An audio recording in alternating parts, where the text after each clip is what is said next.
too often transgender patients go in and they're being told that there's something wrong with them, that they don't take care of those type of people in their practice. They're not being told, hey, this is a part of medicine that I don't do, but let's get you to who does it well and have that resource and continuing it. That's the part in this population that they don't get.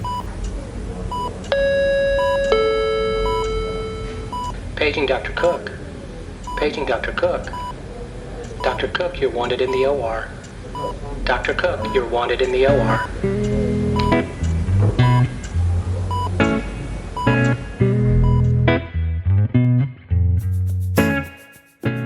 Welcome to the Prescription for Success podcast with your host, Dr. Randy Cook.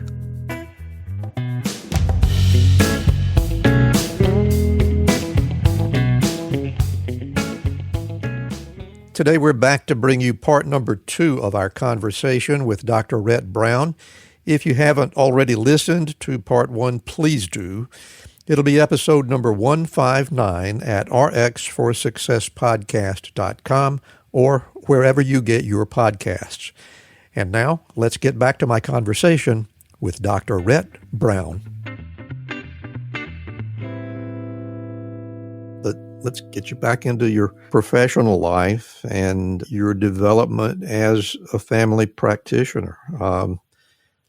I gather when you got into your residency program that you felt like it was a good fit. Am I correct? Yes, I was very fortunate to have gotten into the Charlotte residency program. It was Carolinas Medical Center then.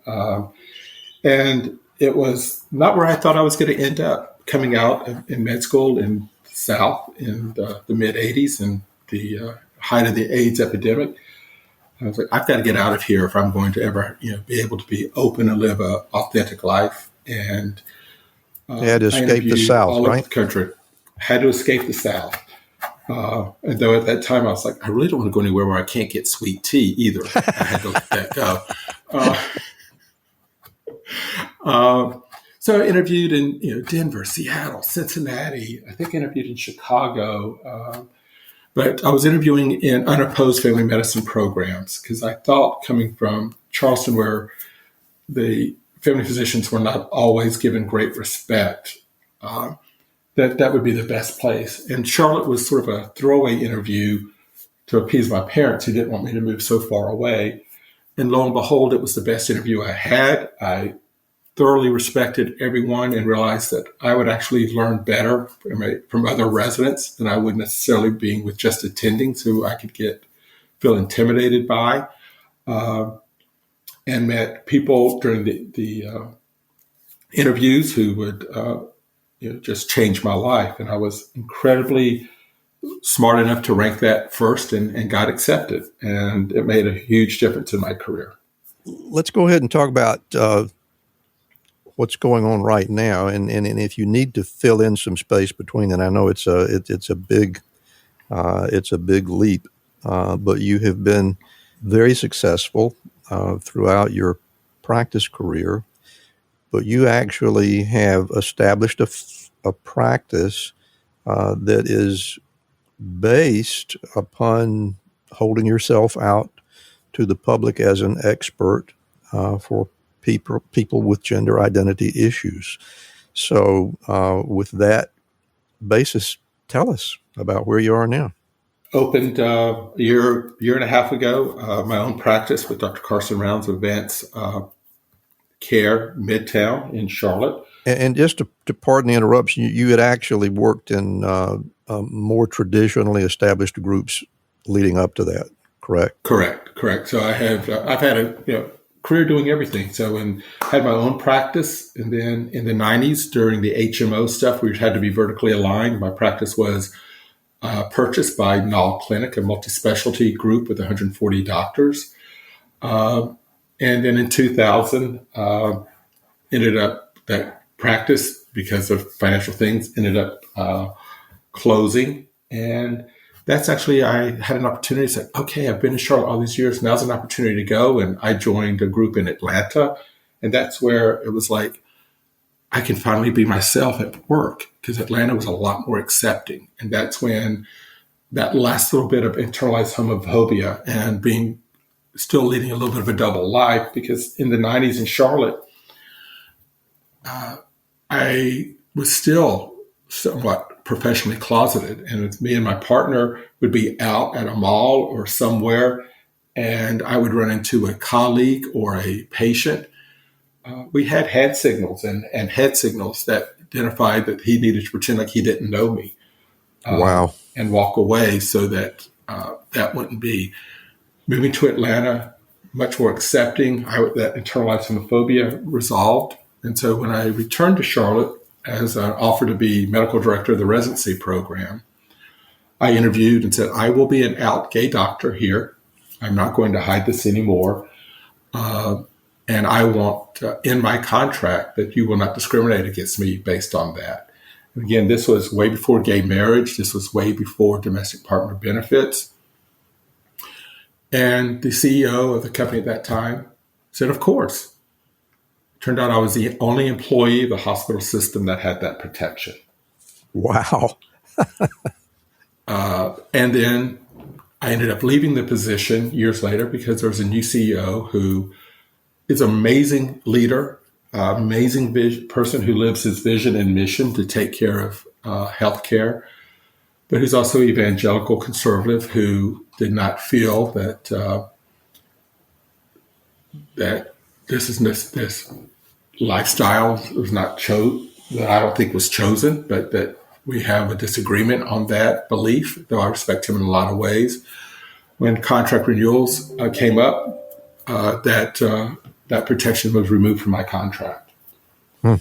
And I left. I said, I can't continue working here, despite requests from people I work with not to leave.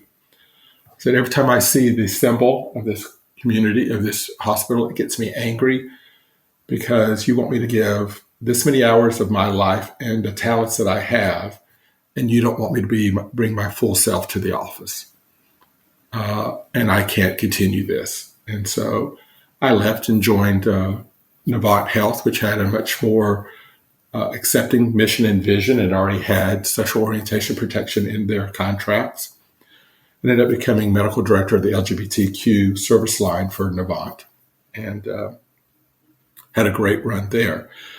But I had been practicing, in the gay community. It was known who I was, but wasn't really out to the general population. So I had taken care of a lot of LGBT patients for 20 years by this time. This is 2009, 2010. But no one had ever knocked on my door to ask about transgender care. Not that I would have known what to do, because we weren't taught it in med school or residency. Mm-hmm. And because no one had sort of asked me, I assumed there was this big box of knowledge that I didn't have. And a friend who was a psychologist in town, Lisa Griffin, had a very almost exclusive transgender population of patients she cared for, took me out to lunch. And she said, want to know why her patients were having to leave Charlotte to get care. And, I don't know. I didn't take care of them, and no one had ever asked me about it before. And she just said, you're a gay provider in this town. You've got to do better. And so after blushing and feeling a little sheepish, I said, okay, you called me out. I don't know. Give me a year. Let me go to conferences. Let me get some books. Let me find a mentor. Let me find out what I don't know. And it was like, oh my God. From the medical standpoint, this is easy. The medicines are testosterone, estrogen, spironolactone. I've been writing those medicines for 20 years, so I had a huge comfort level. I know how to assess patients. I learned, and it was like, this is not some great dark mystery that I had just sort of blown up in my mind that it was going to be. A year to the date later, I get a phone call from her that I have a new patient coming the next day that she had sent me, that she had given me the year and it was time to do. And saw the patient, and I think the patient must have liked me, because they told two friends who told two friends who told two friends. And before long, I was having fairly big population of transgender patients. And this, again, is how naive I was at the time, even though, being a gay provider, it's like I manage diabetes, I manage high blood pressure, I manage depression, I manage asthma. This will just be one of the other things. I manage, menopausal hormone therapy. This is just something else I just manage. How many patients am I going to get in Charlotte? 30, 40 at the most. It would just be a small part of my population that I take care of. Oh my God, it was almost a need that I couldn't meet. I had patients traveling from 5 states to get care. Within a year, I had hundreds of patients. By this time now, I've been doing this since 2010. There's thousands of patients I have cared for. And it has been the most wonderful blessing for someone in their mid-career to partner with people who are learning to become their authentic self and blossom and sharing their life's journey. I bet it has. And there's so many patients that I see every day who don't want to be in the office. The diabetic really doesn't want to come in and see me. The person with high cholesterol really doesn't want to be there to see me for this. These patients want to come in and see me because they know that I am part of them becoming their authentic self, and they are happy to come in and see me. Yeah, I bet they are, Rhett. And I have to admit, I'm a little bit embarrassed that I have not heard of any such significantly focused medical provider. Is that because I'm living with my head in the hole in the ground? Is it that rare, or is yours the only one in the United States? Give me the facts. It is rare, and it was for most of us, in my age group, this is not something. It may have been mentioned as part of psychiatry course, but nothing really dwelled on in med school, and definitely was not anything taught as a course in residency. So when you don't know, you just don't know. And if you're not challenged, if you're not being asked to learn it, it's very easy to just, I've got enough stuff to do. I'm doing, other stuff. And I can relate it to a little bit how I approach. I have not joined and have not chosen to do like Suboxone therapy. There's a lot of people with opioid disorders who need more providers. I have just, I said, I've got so much to do. Let somebody else do that, which I'm a little embarrassed to say, but it gives me some insight into why not every primary care doctor has learned to do this, because it's a little bit of extra work to get this information. Well, realistically, I don't think it's something that every primary care doctor ought to be doing, because there is a body of knowledge, there's a significant degree of science that I think we can probably agree is not commonly taught in medical education, even at the residency level. Or I mean, I've been out of it for a while, but did I miss something? No, there's rules. There are requirements now, but in our generation and 10 years ago, there definitely wasn't. My concern is at one time as a family physician and residence, I did OB, and delivered babies. Of course. I don't do that. Right. But so do nurse practitioners. But if you come in and to me and you're pregnant, I know who to get you to, who's going to do that safely for you. I'm going to say, let's celebrate your pregnancy if your pregnancy wants to be celebrated, and let's get you the care that you need to have a healthy pregnancy.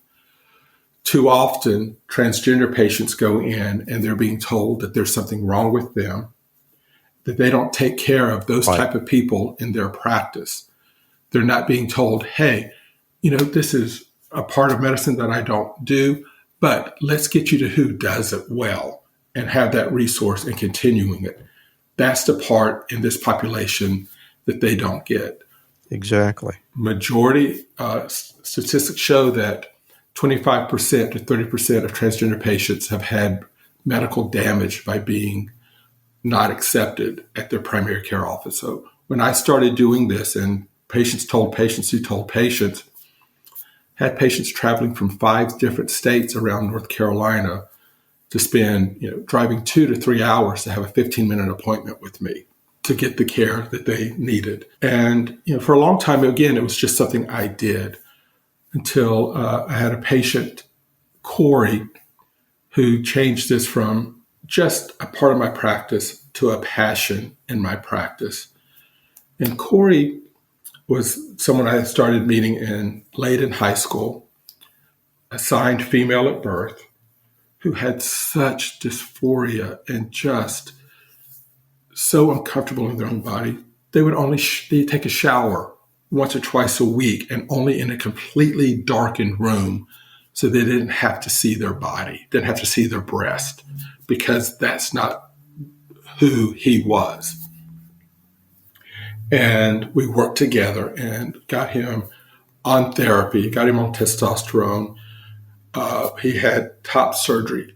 He blossomed into this successful videographer. He was directing rock and roll videos and stuff, and just so much better in his early 20s and having a good life. And he got his name changed, and he got his gender markers changed, and doing very well. And he was by himself in Western North Carolina on the Blue Ridge Parkway, and unfortunately got involved in a very severe automobile accident.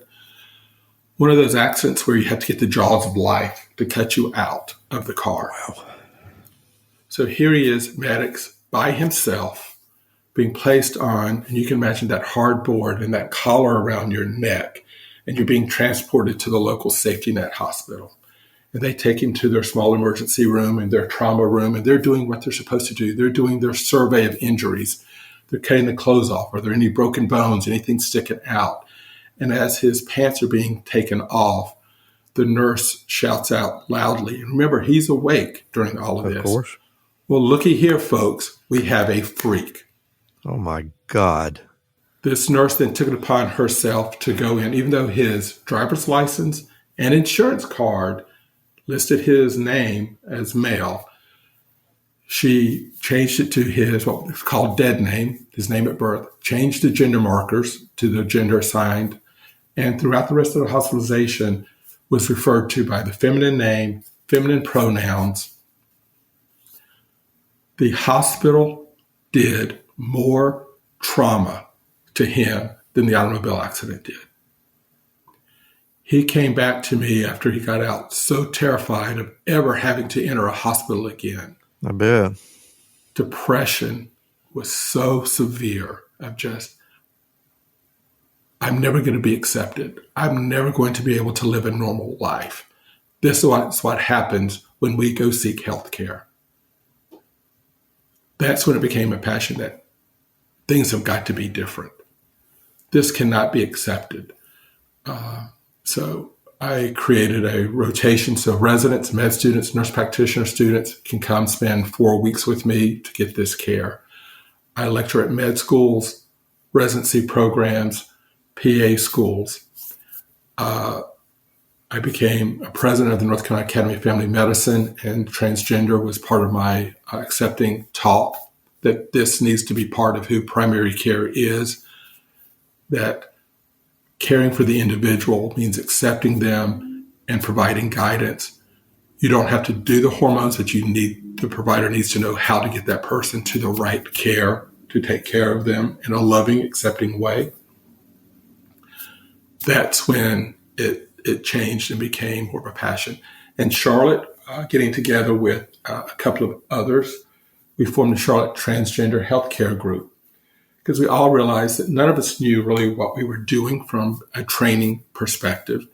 And so what started with 8 people around a conference table in my office one night has grown to a group of over 70 providers, including physicians, family physicians, internists, pediatricians, psychiatrists, surgeons, plastic surgeons, infertility specialists, OBGYNs, psychologists, licensed clinical social workers, licensed professional counselors,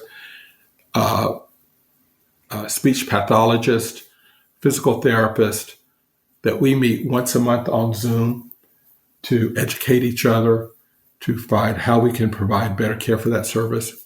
We are the largest such organization in the country now. I've been just amazed by what I'm hearing, not because I'm surprised that there was a need for it, but it sounds like, please correct me if I'm wrong, but it sounds like Charlotte might surprisingly be the center of knowledge for transgender care at this point. Am I misreading this at all?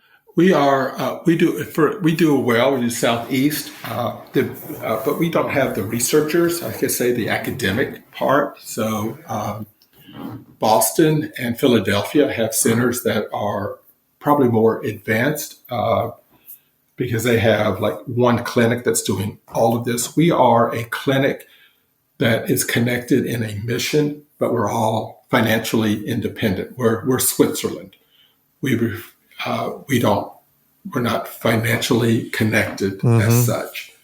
But that allows us to be present everywhere that's needed that way as well. And I should think that there are academics, not only in this country, but around the world who are interested in what you're doing. Do you get a lot of inquiries, I hope? We do.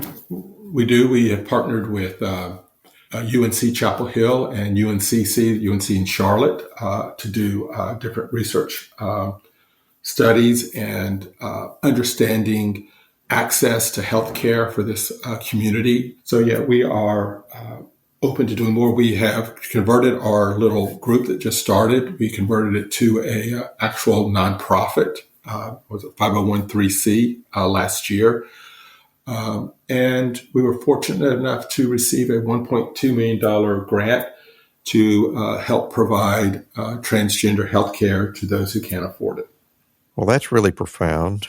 And at this time, we're all worried about the backlash that is happening, which is very, very disturbing.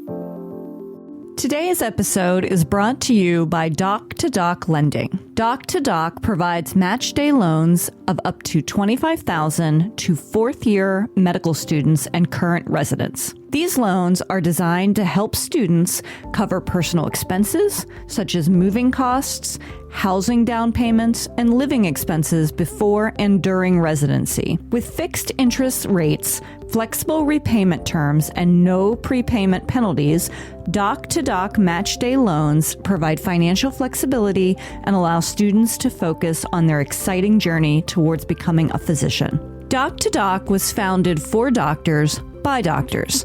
They understand the challenges and hard work involved in becoming a doctor, and they support doctors throughout their careers. Using their in-house lending platform, Doc to Doc considers the unique financial considerations of doctors that are not typically considered by traditional financial institutions. So don't let financial stress hold you back from achieving your goals. Doc to Doc Lending has you covered. Visit www.doc2doclending.com/MDcoaches to learn more.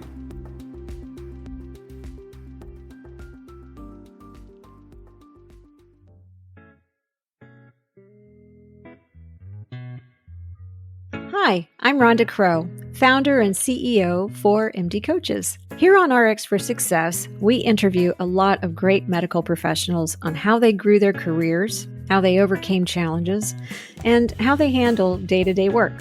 I really hope you're getting a lot of great information. But if you're looking for an answer to a specific problem, management or administration challenge, or if you're feeling just a bit burnt out, like maybe you chose the wrong career, well, then there's a faster way to get the help you need. No, it's not counseling, it's coaching. RX for Success is produced by MD Coaches, a team of physicians who have been where you are. I know you're used to going it alone, but you don't have to. Get the support you need today. Visit us at mymdcoaches.com to schedule your complimentary consultation. Again, that's mymdcoaches.com, because you're not in this alone. We'll get back to our interview in just a moment, but right now I want to tell you a little bit about Physician Outlook. If you haven't discovered this remarkable magazine, please do so very soon. It was created by physicians, for physicians, to showcase the intersection between clinical and non-clinical interests, whether it's writing, painting, cooking, politics, and dozens of other topics. Physician Outlook gives a physician perspective. It's available online and in print. It's really unique among physician lifestyle magazines. And like the Prescription for Success podcast, Physician Outlook amplifies the voice of any physician who has something to say. It also engages patients who still believe in physician-led, team-based care.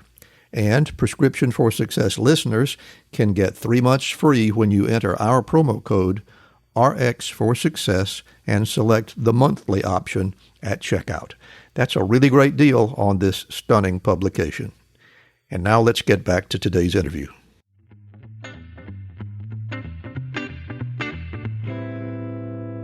Well, I think that was exactly where my next question was going to come from. Not only are you doing something that is dramatically outside the lines globally, to be doing something like that in Charlotte, North Carolina, got to be a bit of a big deal. I know it's been a very long time since I interviewed for my residency at Wake Forest, but I remember the conversation when I visited there reminding me that if you're going to have a cocktail in a restaurant, you got to bring your liquor in a brown bag. Yes. So the culture is profoundly conservative. So how do you explain your success? You can just go back to pure economics. It's an unmet need. Well, there you go. And if there is a population who needs this health care, you provide it, it's going to happen. So some of it's, that's not the reason I'm doing it, but the reason it's successful is there is Sure. an unmet need that to have these services provided. North Carolina had, years ago, gotten involved in the HB2, the bathroom bill that became infamous, and we tried to do some lobbying on that, and fortunate that businesses stood up and complained and pulled money from North Carolina to get them to change it. But one of the things that I do, go back to is, crises create opportunities and situations. So I had the opportunity during HB2, North Carolina, through our academy has something called White Coat Wednesdays. Go up and you do some general lobbying, but you're also the physician for the legislature that day. So if anyone has any medical questions or anything, you do sort of office visits up there. And this was during the sort of height of the HB2, the bathroom bill that North Carolina had, that you could only use a bathroom the gender you were assigned at birth. And there had been some protests the weekend before against that bill. Anyway, I was up there that Wednesday, and I was asked to go to a staff member's office because he was having a little problem with a cough and congestion and allergies or something. And I had been given strict marching orders by the head of the academy, a good friend of mine, Greg Griggs, that says, you are here for the academy. You're not here about the transgender issue. And it's like, got it. So go up there, and as I'm examining and taking the history from the patient, he drops that a comment to the effect of, with the kind of people that were here this past weekend, no telling what I may have caught. And I let that comment just go. And he brought the comment up again a few minutes later, saying the same thing. And I just said, okay, he brought it up twice. I stopped and said, well, you need to know that several of those people that were protesting were my patients, people I care for. And he just sort of stopped and turned around and says, you care for transgender patients? Yes. He said, can I ask you a question? Sure. What does it mean to be transgender? So here's a staff member that helped get this law passed who had never really understood what he was passing, had never really talked or spoken with someone that was trans. But yet he was, doing his job, working for his congressman to get this law passed. And we shared the conversation. He said, can you come talk to the head attorney for us? And so, sure. So we went and I called Greg and said, hey, you may want to come with me because they're asking me about trans questions. And so we went and talked and wanted to know what it was like for transgender patients in North Carolina and things. So we had a great conversation. And out of that, we didn't get the law changed. But one of the things that we talked about was how hard it is for transgender patients to get things like driver's license changed.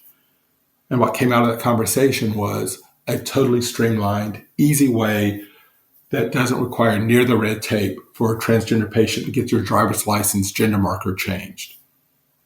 So, it's like, wasn't successful in getting that bill changed at that time, but we did get something that was very important to my patients done.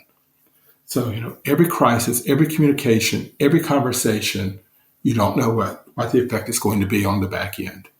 Where you're going to plant a seed that change may happen. I'm just astounded that you have been as successful as you are as a private practitioner. I am curious if you are aware of similar practice any place else in the United States, or is it just you alone right now? No, there are lots of practices that are full LGBT accepting and thriving, and I will say I'm happy that I may have had some influence or helping, but I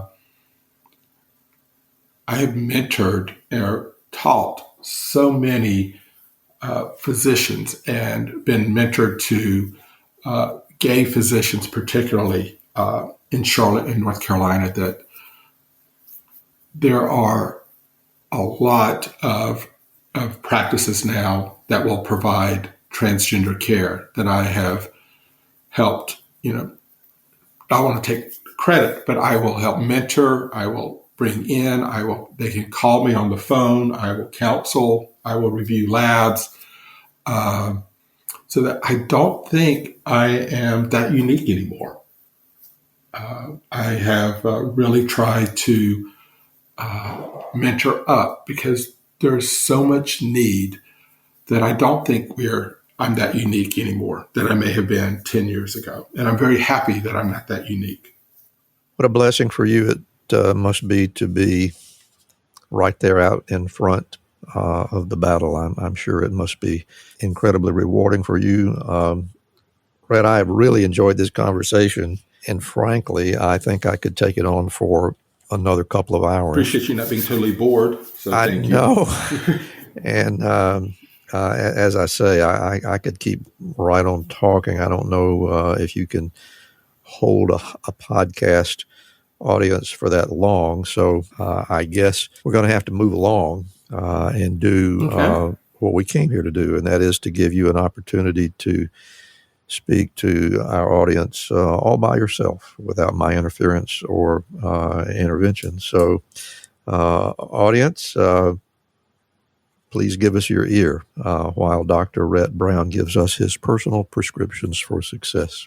So thank you, Randy. I appreciate this. And I spent some time sort of trying to be quiet and think about sort of things that have been important to me that have helped me along the way. And the core is, I mentioned, and how important my parents were as my mentors and guiding lights throughout my life. And the philosophy of medicine that I developed, which is to provide support, guidance, and acceptance to my patients. But that also means to yourself as well. Supply support, guidance, and acceptance, and allow yourself to be self-forgiving and self-compassionate. Remember, health is a choice. And for you as a provider, your own health is a choice. Make sure you get adequate sleep. Make sure you're moving every day. Make sure you're making good, wise food choices. That you're practicing a mindfulness practice in some way as a part of your habit. And you spend time regularly with people that give you joy, because we steal other people's joy and add that to our own life. That if you are focusing on that to take care of yourself, it allows you to be in a better position to live our mission of taking care of others and being present for them. Start with yourself. Read a personal improvement book at least once a year. My favorites are Stephen Covey's, Brene Brown, and James Clear. Their books and their insights continue to enlighten and enrich my life. Make time for joy. Celebrate the small milestones in your life, and be kind to others and to yourself. Well, there's a lot of wisdom in that, Rhett, and I'm not surprised. You are a remarkable human being, and I'm really grateful that you were willing to spend some of your valuable time with us today. Before we go, I want to give you an opportunity to share with us and for our audience where you can be found, if you want to share email addresses, Facebook pages, anything that you've got. We'd love to hear it. So I'm Rhett Brown on Facebook. My work email is rbrown@advancecare.com. Well, thank you for sharing that with us. We, of course, will have some notes that the audience can look through on our podcast website, and I hope people will take advantage of that. And once again, Rhett, it's been a pleasure talking to you, and I'm so grateful that you were able to join us. Well, thank you, Randy. I enjoyed meeting you and get to know you. I enjoy listening to your podcast and the talent that you bring on and your own talent that you share. So thank you very much. Thank you so much for listening with us today. If you enjoyed the show, you can help us reach more listeners by leaving a rating and a review, especially on Spotify or Apple Podcasts. And if your app doesn't have that option, just leave us an email or a voicemail through SpeakPipe at www.rxforsuccesspodcast.com. You can also help by becoming a Patreon member. That link is in the show notes. And we also hope you'll follow our companion podcast, Life-Changing Moments with Dr. Dale Waxman. Special thanks, as always, to our producer, Craig Clausen, our promotions manager, Mariana Rodabaugh, and to Ryan Jones, who created and performs our theme music. And remember, be sure to fill your prescription for success with my next episode.